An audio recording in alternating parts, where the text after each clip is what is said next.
নবী সাল্লাল্লাহু আলাইহি ওয়াসাল্লাম সশরীরে হাজির ছিলেন, উপস্থিত ছিলেন। তখন এই উবাই ইবনে খালদ একটা ন্যাংটা তরবারি নিয়ে, উলঙ্গ তরবারি নিয়ে, খোলা তরবারি নিয়ে নবীকে হত্যা করার জন্য নবীর দিকে ছুট দিল।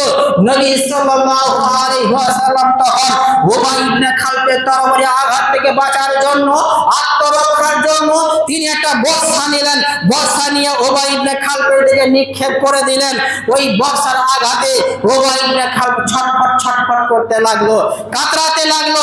তখন তার লোকেদেরকে বলল, লোকেরা বলল, হে উবাই ইবনে খালদ, তুমি কাপুরুষ, তুমি কাপুরুষ নাকি? সামান্য এই আঘাতে ছটফট করছো, কাতরাচ্ছ? তখন উবাই ইবনে খালদ বলল যে তোমরা এই সামান্য আঘাতটাই দেখলে, আমাকে কে আঘাত করেছে এটা তোমরা দেখলে না? মোহাম্মদ যদি বর্ষা নিক্ষেপ না করে, যদি সে তার থুতু আমার দিকে নিক্ষেপ করতো, তাহলে থুতুর বিষক্রিয়ায় আমি মারা যেতাম। এই হলো উবাই ইবনে খালদ।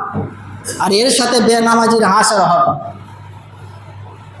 এই উবাই ইবনে খালদ বিলাল রাদিয়াল্লাহু আনহুর উপরে অত্যাচার, জুলুম, নির্যাতন চালিয়েছিল।